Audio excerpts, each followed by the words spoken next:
So what is productivity?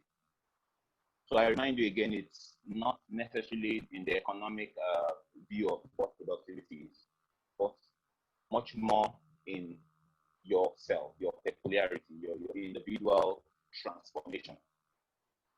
So let's look at this layman definition. And it says that you can look at productivity as the quantity of work produced or getting the job done. I know this relates to some of the way leaders and bosses, work with people under them. All they're interested in is get the work done, get the job done. How you do it, when you do it, the way you do it, anytime, they don't even care.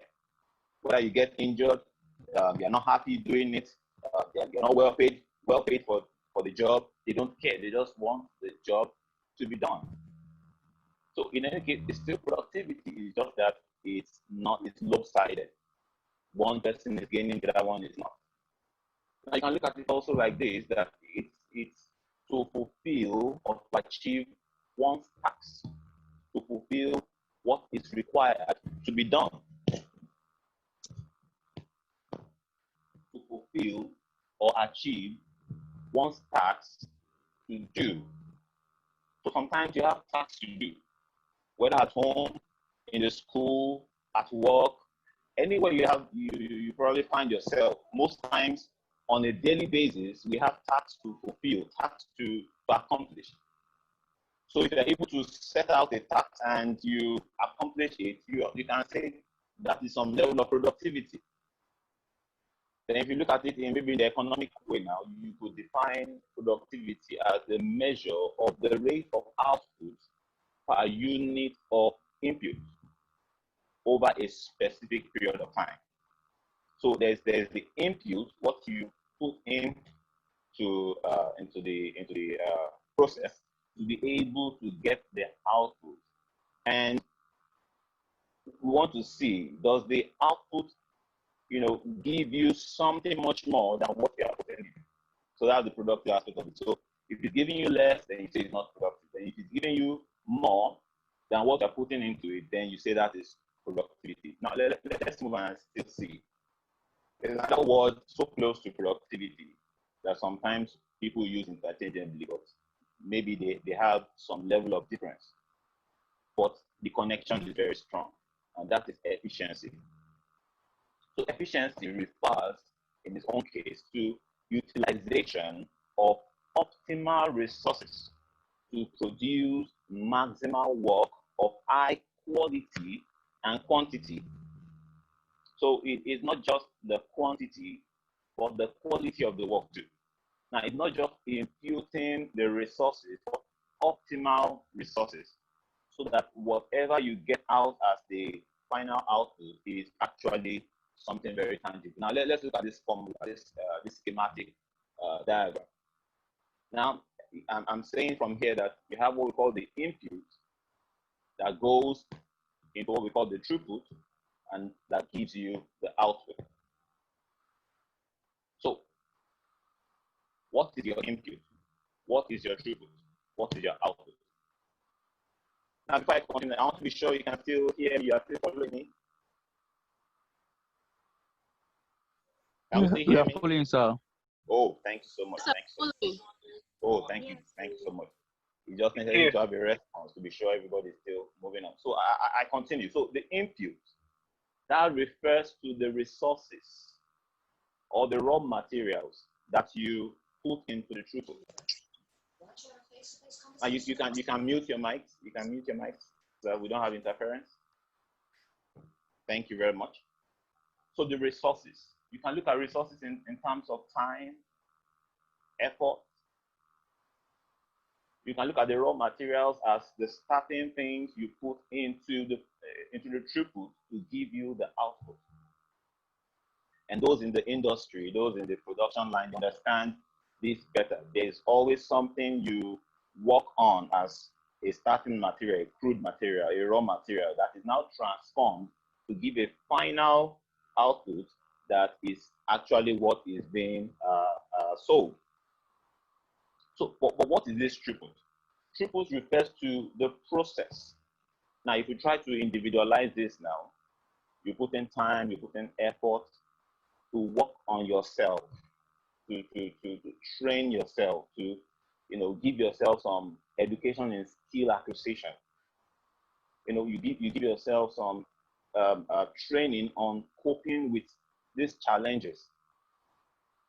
So that's the process, the developmental process, the training process, the operation you perform, the activity you engage in, that you put your time and effort into. That is the throughput, the process, the operation, the activity. And that leads to what we call the products and the services in form of the output.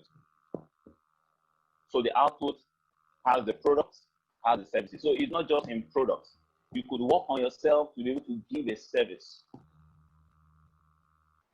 You could work on yourself to be able to reach out and touch lives in impactful ways. So not until it is a tangible stuff you give to them, not all the time. So let's look at it in terms of these two variables for considering into our own personal life. Now let's move on. Now, why should we increase productivity? What are the compelling reasons why we must do something about our productivity? Number one, we all know this, especially with the advent of the pandemic, that resources are limited. Now people can't spend anyhow. You're not even sure of the next month's salary. So all you want to do is make sure you are managing the limited resources you have. So if you have limited resources, it means you have to still find a way of making the best out of the small, out of the limited that you have. So that is compelling for you to work on your productivity. Now, productivity is also important in the area of increasing progress. The more you do a certain thing, the more you train yourself on a skill, the more you work on maybe the software or the app development or anything that matters in this case, you learn it more, your level of capacity begins to rise. You begin to turn into an expert working on that thing you are doing, that is the effective thing, or the few other things that you're also doing to increase progress. Then you also have what we call to increase profitability. And I can tell you that this is very important. There's no way you can sustain an industry, sustain maybe work, if all that the people do in terms of the work doesn't give them any profit. So there has to be that reliability, that productivity can lead to sustainable profitability.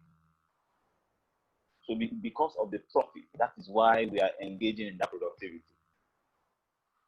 Now, looking at it on our own selves, personal development, it's not only in terms of the benefit you get, on a very short time. So certain things I can tell you, yes, as you work on yourself, will give you an immediate benefit. Now you can consider a tree, or let's say 2 plants. One plant, like maybe the maize that you plant, and in 2 days the seed germinates. There are some other plants you plant and it takes longer. Now, not only that, some plants in the same 1 year that they were planted and they grew, you get your profit from them. You harvest whatever is the fruit you get from the plant. Some other plants, they have to take some more time to develop into a shrub or a tree, then produce fruits, like in 5 years, before they start giving out their fruits. So that's a kind of investment. You wait, you keep on doing it until it's time to gain the fruit from it. So it all depends on how you look at it. So you have some for the short term, you have some for the long term. But in any case, there must be a value of the profitability. Then to increase speed, it's so important that people are looking for a faster way of doing the same thing. And that's how we can increase our productivity, because time is limited. Everybody has 24 hours. We don't have more than that. So we all have to make do with the 24 hours we have to be able to gain whatever productive value we can make. So if you could do 2 in 1 hour before, you are working in your head, you are working in your mind, what can I do to make my 2 turn to 3 in the same 1 hour? So you are working on your speed. Then we have what we call the restructuring. Restructuring. And this is what is going on now. Organizations are retrenching, organizations are, transforming their sorry, whoever is doing the scratch, please, admin, can you please help me with that? So organizations are trying to reduce what they are spending. So sometimes they want to lay off some workers. And look at what I want to say about this. Admin, please, can you help me remove the scratch on the screen, please? Thank you. But I hope you can still see. I don't know who did this, but I hope you can still see it. Yes, we can see. Go ahead. Thank you so much. So in terms of productivity, you can look at what we call resourcefulness against resistance. Now, when I say resistance, I mean resistance to retrenchment, resistance to redundancy. How do you avoid being among the workers that will be laid off? I can tell you, look at those organizations that laid off workers. They kept the workers that are more resourceful to them.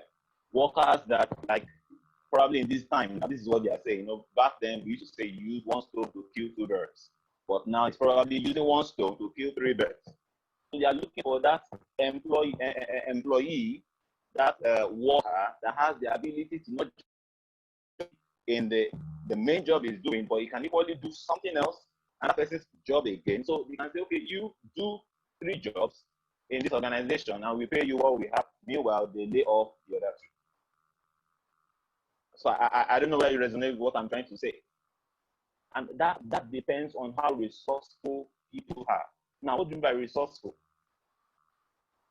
Now, many of us, we went to school and all that school did for us is to give us a certificate. And many of us, we don't understand that life is beyond just holding the certificate. But what about the other lessons of life that we don't learn from school? And you realize that there are other things you need to train yourself, you need to harm yourself with, you need to learn. Learning communication, interpersonal skills, learning some art skills, additional things that you're not taught in school, but you can do. Today you talk about graphics, today you talk about coding, talk about programming. Even though these people went to school and they read English, read geography, it doesn't matter what you read today. If that resourceful attitude is in you, you still go ahead and learn some other things that you put into yourself to make you very valuable. And like one of my friends said, that when you are loaded, you'll be needed. And when you are needed, you cannot be stranded. And that is what is happening in this life now. You need to load yourself. You need to be wanted.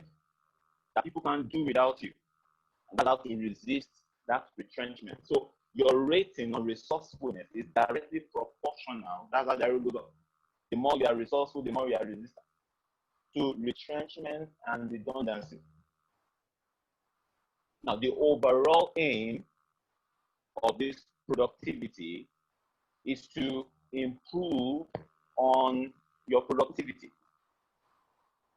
and your efficiency, to be able to accomplish maximal work or get out more results with the highest quality using minimal resources as much as possible, whether at home, at school, or at work.